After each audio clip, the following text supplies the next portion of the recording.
The past 3 weeks in Toronto have not been about music, and if you have been watching this the way most of the internet has been watching it, you have already missed what is actually happening.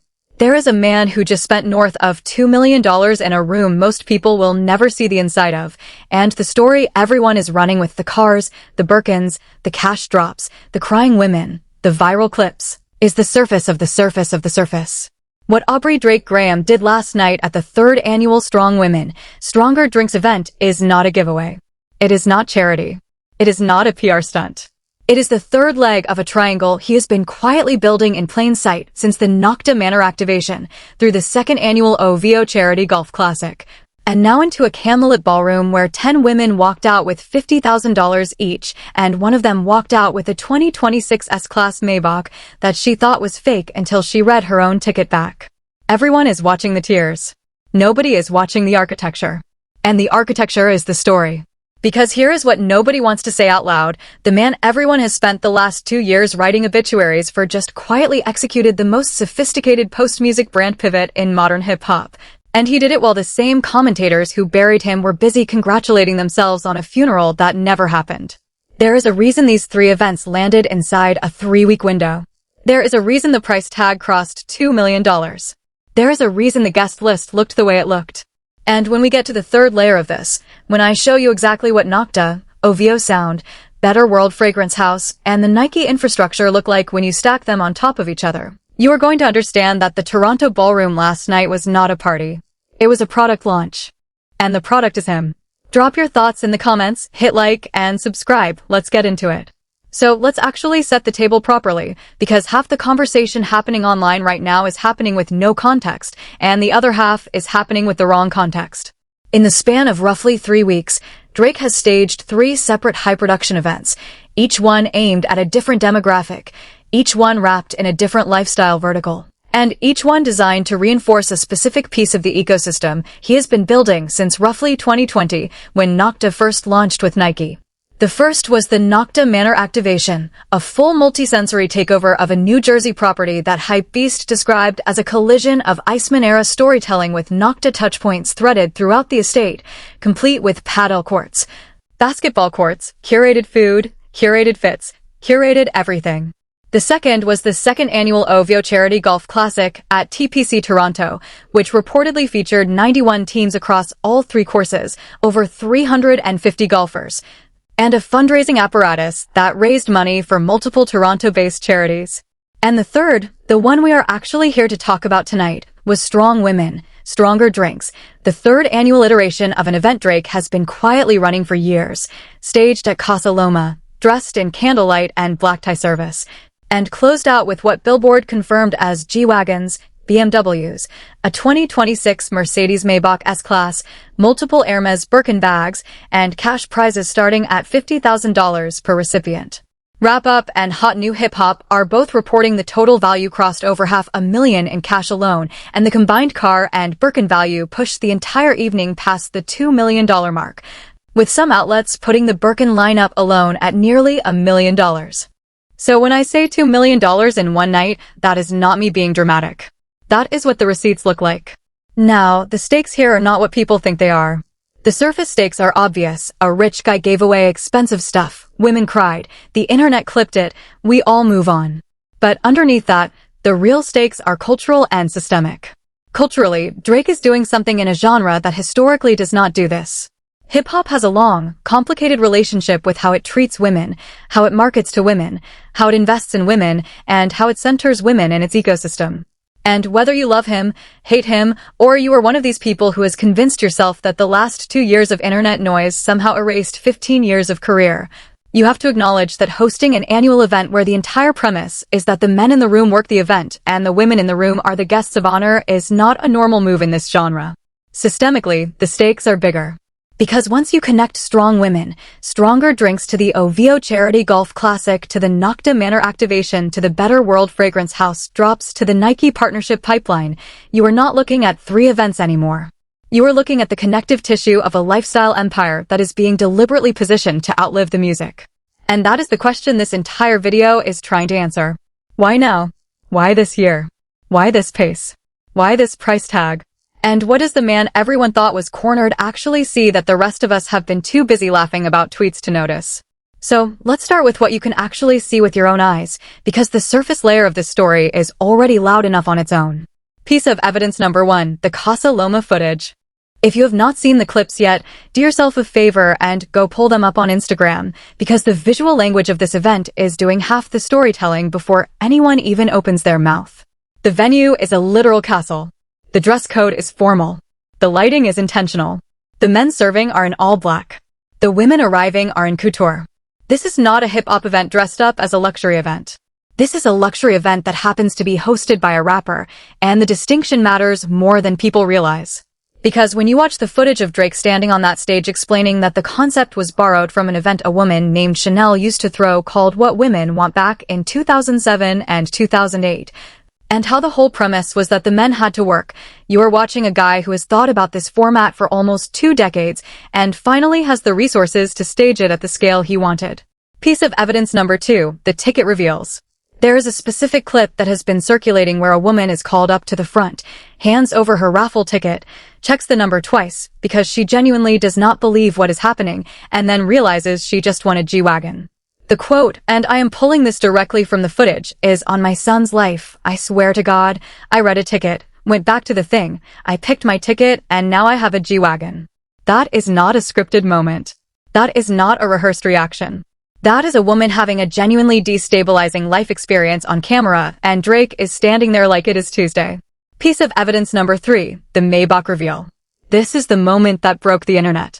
A woman is called up, she is told she won something, she is walked outside to where the car is sitting, and the reaction, and I want you to actually think about this, is a full-body physical collapse.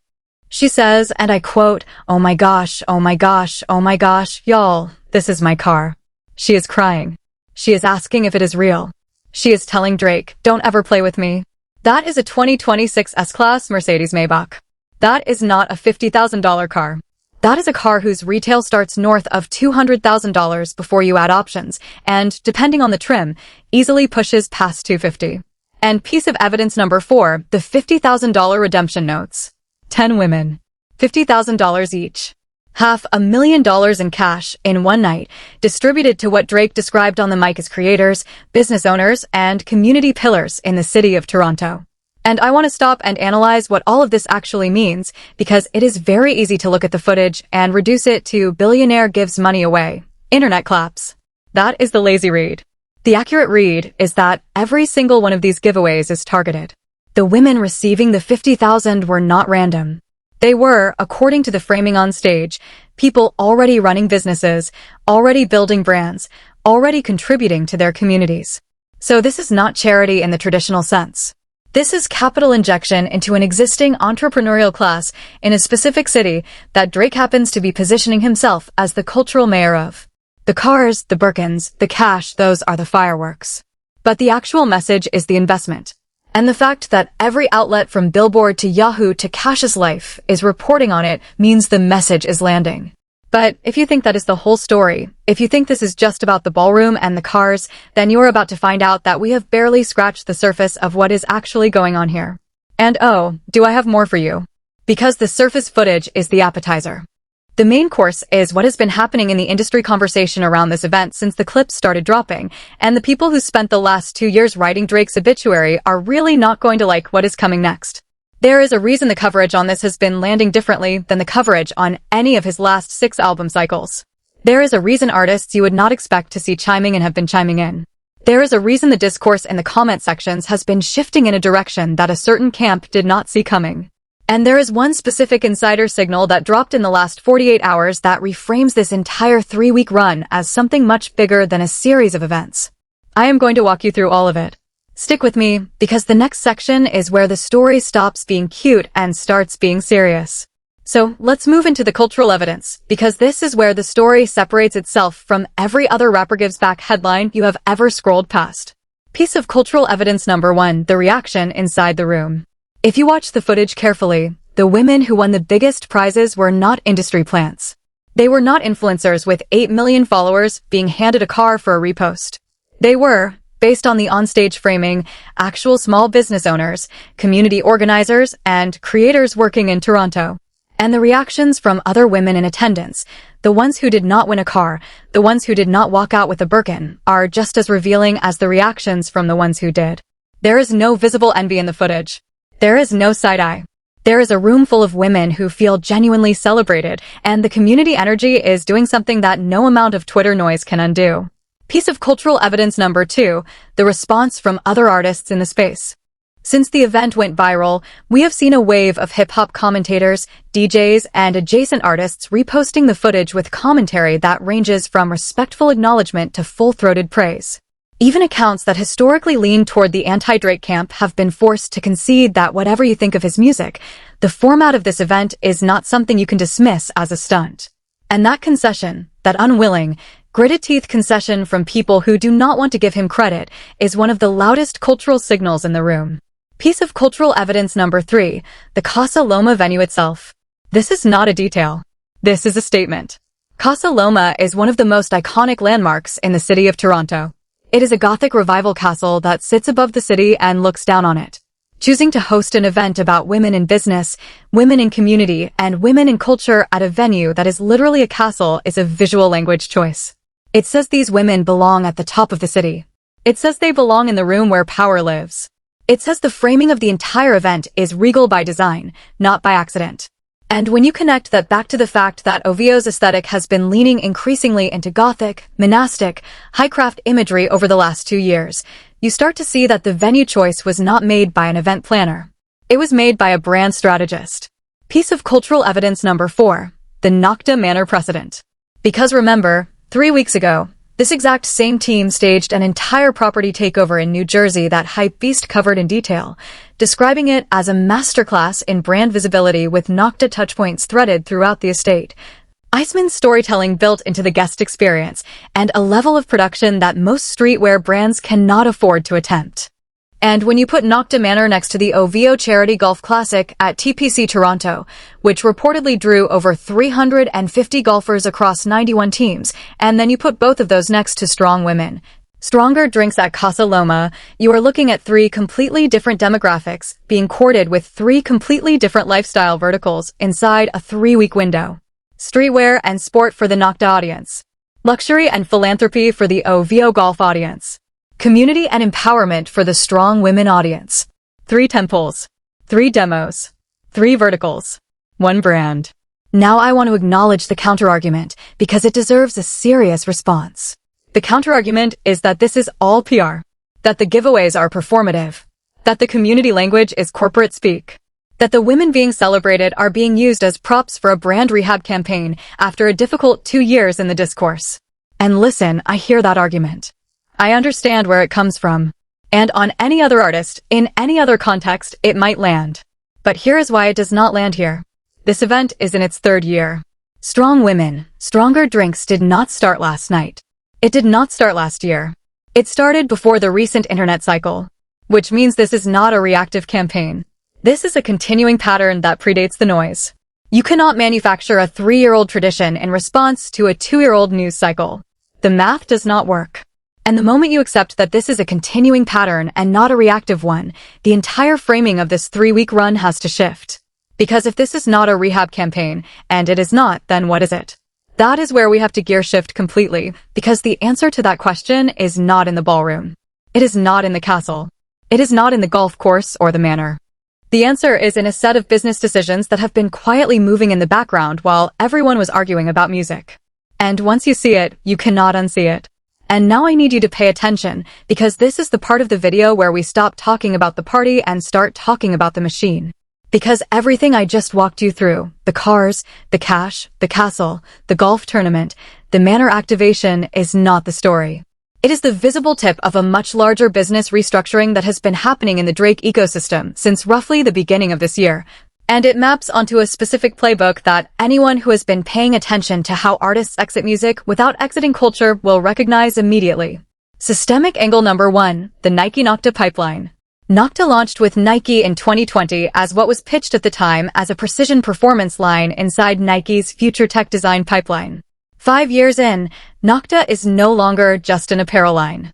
It is now producing footwear collaborations, athleisure crossovers, sportswear expansions into golf and padel and basketball, and creative partnerships with athletes, including the Kevin Durant sneaker rollout that has been in market this cycle. What was originally a rapper and brand deal has quietly matured into a full lifestyle sub-label operating inside one of the largest apparel companies on the planet. And the specific vertical expansions into golf wear, into padel wear, into pieces that reflect the exact activities Drake was staging at Nocta Manor and the OVO Charity Golf Classic are not coincidence. They are inventory strategy dressed up as lifestyle events. When guests at the Manor were playing padel and playing basketball, they were not just having a good time. They were modeling the sportswear pipeline. When golfers at TPC Toronto were in Nocta gear on the course, they were not just repping the brand. They were photoshooting the next collection in real time. Systemic angle number 2, the OVO sound structure and the alleged Nocta state conversation. According to reporting from Puck earlier this year, Drake has been exploring the possibility of selling a 50% stake in Nocta, which, if it materializes, would represent one of the largest artist brand valuations in hip-hop history. And whether that deal closes at the reported terms or lands somewhere different, the fact that the conversation is happening at all tells you exactly where this ecosystem is heading. You do not stage a 3-event, $2 million cultural rollout in 3 weeks unless you are building the perception layer that supports a much larger valuation conversation. Investors do not just buy revenue. They buy the story. And the story being told right now, luxury, community, discipline, women, sport, craft, city, is the exact story that turns a streetwear line into a lifestyle house. That is not accident. That is preparation. Systemic angle number 3, the Better World Fragrance House and the broader lifestyle portfolio. Drake's fragrance line, Better World Fragrance House, launched with a set of candles reportedly including one called Carby Musk that got so much attention that the entire drop reportedly sold out. Since then, the portfolio has expanded to include multiple fragrances and home scents priced at what is essentially entry-level luxury, accessible enough that fans can afford to buy in, expensive enough that owning one signals taste. That is a specific market position. That is the same market position that brands like Le Labo, Byredo, and Diptyque built entire 9-figure businesses on before being acquired at premium valuations. So when you stack it all together, you have OVO Sound as the music label, Nocta as the athleisure, and now footwear line under the Nike umbrella, Better World Fragrance House as the home and personal fragrance vertical. The OVO Charity Golf Classic and Strong Women, Stronger Drinks as the community activation calendar, the Nocta Manor as the experiential brand storytelling engine, and Drake himself as the founder face of the entire ecosystem. That is not a rapper. That is a lifestyle holding company being built one vertical at a time, and every single event you saw in the last 3 weeks was a live fire activation of one of those verticals. And here is what people keep missing. This is exactly what Jay-Z did with Roc Nation, Dus, Armand de Brignac, and the Rockefeller catalog. This is exactly what Rihanna did with Fenty Beauty, Fenty Skin, and Savage x Fenty. This is exactly what Kanye did with Yeezy before the collapse. The template for exiting music while multiplying your cultural and financial footprint is not new. What is new is the pace at which Drake is now executing it. 3 activations in 3 weeks. 3 verticals in 3 demos. $2 million in one night as the closing statement of the 3-week rollout. That is not vibes. That is a plan. And here is the truth bomb, because everything I just walked you through is leading to one specific conclusion that I do not think most of the internet is ready to sit with. What you watched last night at Casa Loma was not a giveaway.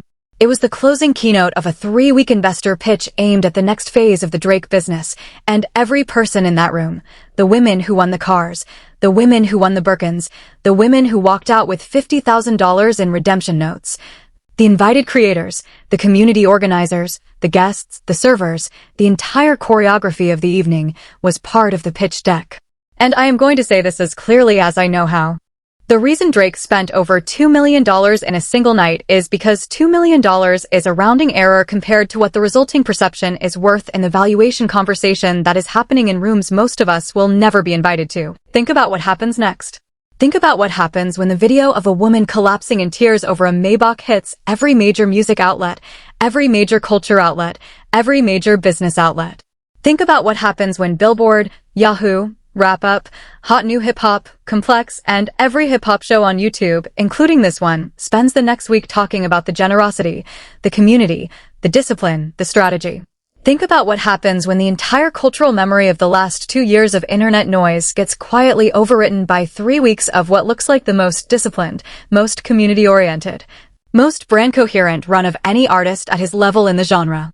That is the reveal. The $2 million was not spent on the women in the room. It was spent on the perception of the man on the stage. And the return on that spend is not going to be measured in likes or reposts. It is going to be measured in the terms of the next Nocta transaction, the next Nike collaboration, the next Better World Fragrance House expansion, the next OVO sound distribution deal, and eventually, because this is where it has to go, the next round of institutional capital that walks into the room to buy a piece of whatever this ecosystem officially becomes. And I want to be very clear that when I say this, I am not saying it as a criticism. I am saying it as a recognition. Because the difference between a rapper who spends $2 million on a night out at a strip club and a rapper who spends $2 million on 10 women's businesses is not the money. The money is the same. The difference is what the $2 million becomes when the night is over. One version of that spend evaporates by morning. The other version of that spend becomes the foundation of a 15-year narrative arc that pays back 100 times over in equity value. And that is the play. That is the entire play. Drake, allegedly and by every reported indicator, is executing the most disciplined post-music brand build in this genre right now. And he is doing it while the same people who declared him finished are still writing think pieces about a battle that ended 18 months ago. The people who were supposed to be his replacements in the cultural conversation have not built a Nocta. They have not built an OVO charity golf classic. They have not built a strong women, stronger drinks. They have not built a better world fragrance house. They have been busy winning a news cycle. He has been busy building a company. And this is the part where the story lands, because if you have been watching this the way I have been watching it, the resolution has been obvious for a while. The guy who does every job to 100% is still doing every job to 100%. That is the entire path.